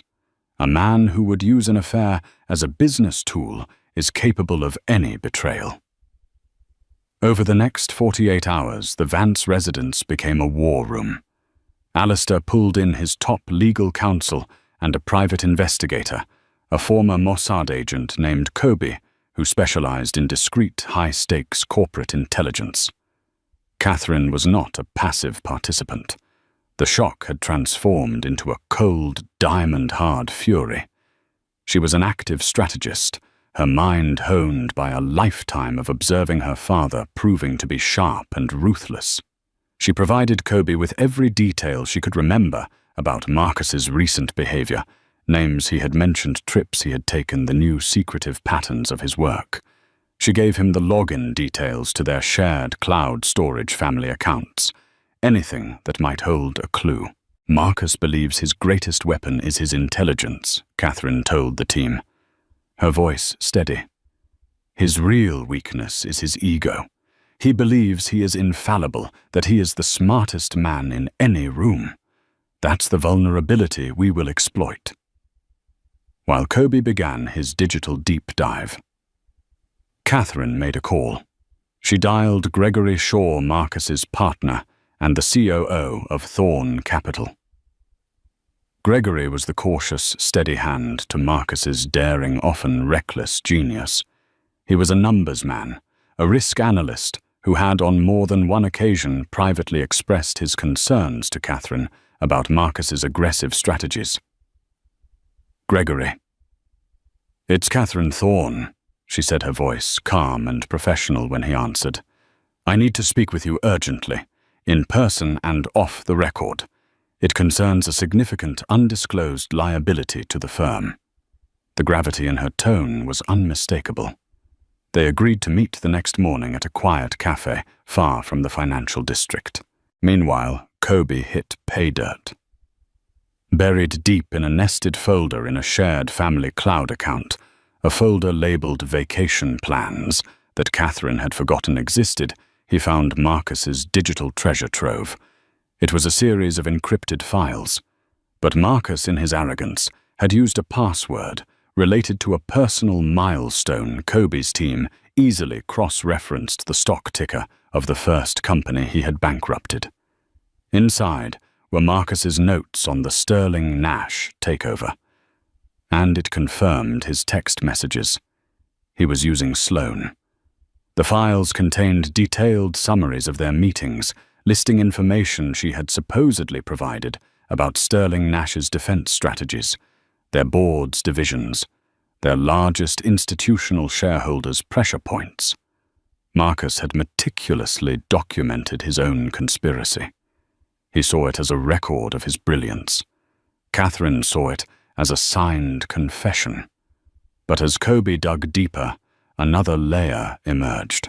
He cross-referenced the intel Sloan had supposedly provided with real-time market data and Sterling Nash's public filings, and he found a discrepancy, a terrifying one. He called Alistair and Catherine into the study. "There is a problem," he said, his Israeli accent precise. "The information from the woman Sloan is not entirely accurate. Some of it is good, just enough to build trust. But the most critical data points, the ones about shareholder positions and their debt covenants, they are subtly wrong. They are not mistakes. They are traps." A hush fell over the room. "Explain," Alistair commanded. "The data Sloan has given him," Kobe continued, pointing to his screen, "is designed to encourage Thorn Capital to launch its takeover bid at a specific price point, targeting specific shareholders. But according to our real analysis, this strategy will fail. It will trigger a poison pill defense we've uncovered in Sterling Nash's corporate bylaws that is far more potent than the one she described. It wouldn't just block the takeover. The blowback would leave Thorn Capital dangerously over-leveraged and vulnerable. The stock would plummet." Catherine felt a chill crawl up her spine. The second twist. The real twist.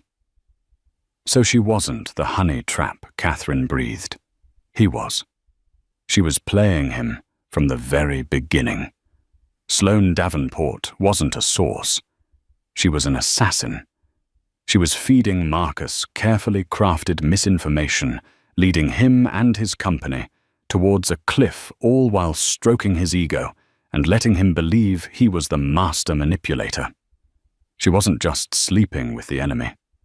She was gutting him from the inside out, using his own arrogance as her weapon. Alistair Vance allowed a slow, grim smile to spread across his face. "My God," he whispered. "It's brilliant. Utterly ruthless, but brilliant." He looked at his daughter, and his eyes were filled with a new kind of respect. "He handed you the gun to shoot him, and you've just discovered it's a cannon." Catherine now held all the cards. She had proof of Marcus's infidelity. She had his written confession of unethical corporate espionage. And now she had proof that his grand strategy was a catastrophic failure in the making a trap set by the very woman he thought he was controlling. She could not only destroy her husband personally, but could also save his company from his folly, positioning herself as the key player who uncovered the entire conspiracy. The next morning, when she walked into the cafe to meet Gregory Shaw, she was no longer just Catherine Thorne, the wronged wife. She was Catherine Vance, the inheritor of her father's strategic mind and ruthless execution. She was calm, prepared, and ready to make her first move in a game Marcus didn't even know she was playing. The power play had begun. The cafe was a discreet, anonymous place in Tribeca, the kind of establishment where powerful people went to have conversations they didn't want overheard. Gregory Shaw was already there, nursing an espresso, his face etched with worry. He was a man who lived by numbers and data, and the cryptic nature of Catherine's call had clearly unsettled him. "Catherine," he said, rising as she approached. "Thank you for meeting me. Is everything all right? You mentioned a liability." "Hello, Gregory," she said, her voice even. She didn't sit down immediately. "The liability isn't a what, it's a who. It's Marcus." Gregory's expression tightened. "I don't follow. Is this about the Sterling Nash deal?" "I'll admit his strategy is more aggressive than I'd like, but his projections are solid. His projections," Catherine said, finally taking a seat, "are based on a fantasy. A fantasy fed to him by his mistress, Sloane Davenport." The name landed on the table between them, with the force of a physical object. Gregory visibly paled. Sloane Davenport. From Sterling Nash. That's impossible. It's professional suicide. For Marcus, yes." Catherine agreed. For her, it's the coup of a lifetime. For the next 20 minutes, Catherine laid it all out. She didn't speak with the emotion of a betrayed wife, but with the cold precision of a CEO delivering a devastating report. She told him about the affair, showing him a single damning piece of evidence on her phone, a time-stamped photo she had instructed Kobe to retrieve from the Seagate security footage, showing Marcus and Sloane entering the elevator together. Then she moved to the business. She explained the honey trap, the manipulated data, the poison pill. She detailed how Sloane was leading Marcus, and by extension the entire firm, into a perfectly designed ambush that would cripple them. She didn't show him Marcus's confessional notes. That was her trump card to be held in reserve. She presented only the hard data. Kobe had compiled the analysis that proved Sloane's information was a lie. Gregory listened, his initial shock turning to dawning horror, and then to cold fury. He was a man who had dedicated his life to building Thorn Capital alongside Marcus, mitigating his partner's risks. To learn that Marcus had exposed them all, not just through recklessness, but through a toxic cocktail of arrogance and infidelity, was the ultimate betrayal. The man is a pyromaniac who thinks he can control fire, Gregory said, his voice shaking with rage. He's going to burn the entire firm to the ground for an ego trip. Yes, Catherine said simply. Unless we stop him. The board meeting to approve the final phase of the takeover is on Friday. We have 2 days. What do you want? Gregory asked, his eyes locking on hers. He was seeing her now not as the boss's wife, but as a player. A formidable one. I want what you want, Gregory. To protect the firm. To excise the cancer. I want you to rally the board members you trust. My father is already making calls to the institutional investors his family has relationships with. When Marcus walks into that boardroom on Friday, he will not be met with applause. He will be met with a unified front. And you? Gregory asked. What is your price? My price, Catherine said. Her voice dropping is his complete removal from the company he founded. His shares will be bought out at a valuation that reflects the damage he has caused. And my divorce will be quiet, swift, and uncontested. He will walk away with enough to live on, but he will be stripped of his power, his reputation, and his legacy. He will be a ghost on Wall Street. It was a ruthless, elegant, and total victory she was outlining. Gregory stared at her for a long moment, then gave a single, sharp nod. Friday. We'll be ready. The next 2 days were a blur of encrypted calls, discreet meetings, and strategic maneuvers. Alistair Vance worked his magic behind the scenes, his influence turning the tide of investor sentiment.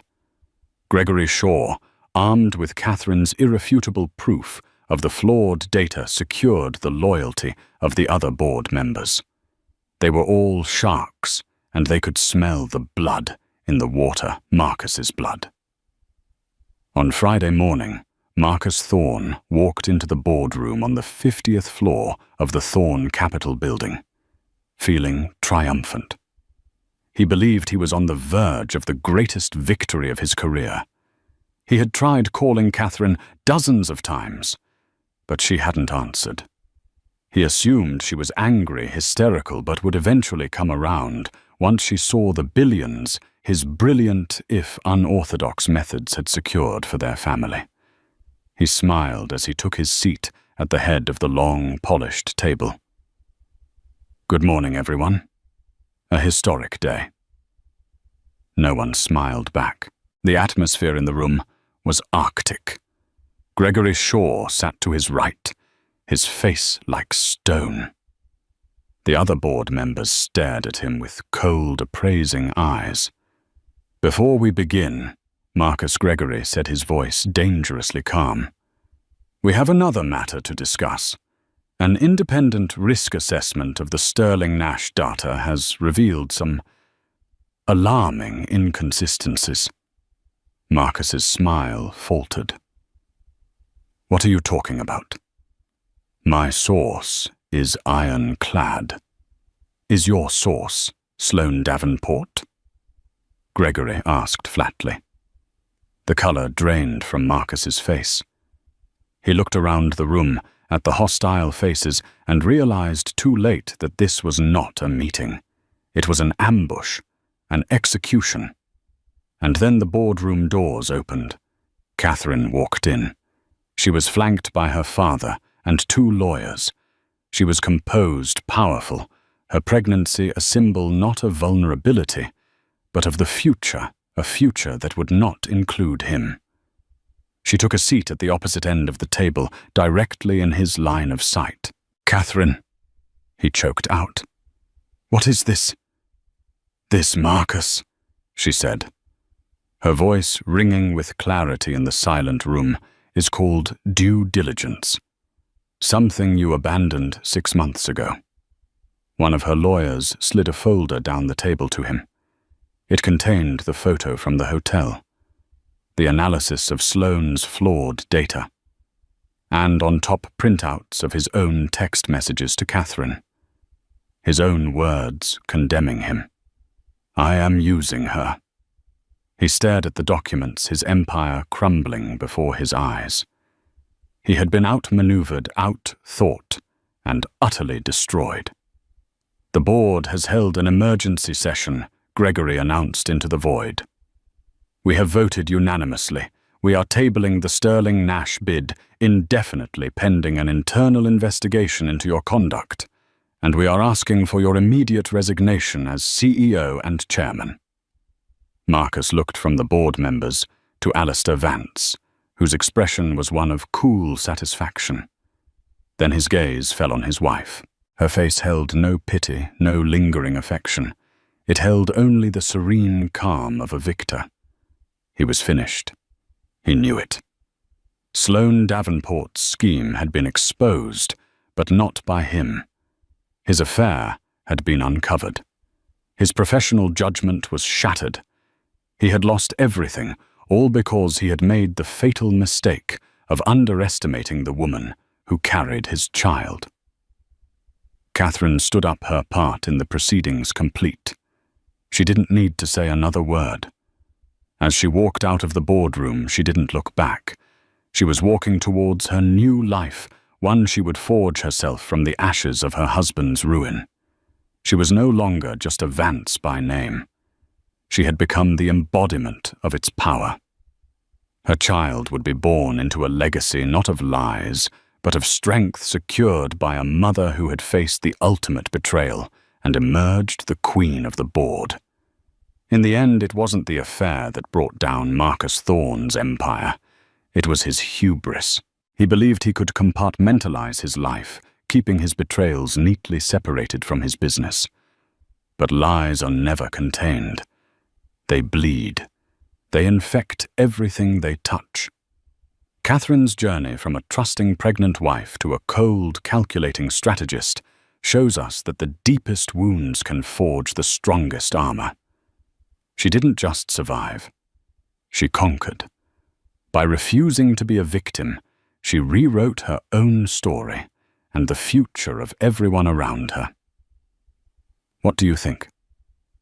Was Catherine's revenge justified, or was it too ruthless? Could you have done what she did? Let us know your thoughts in the comments below.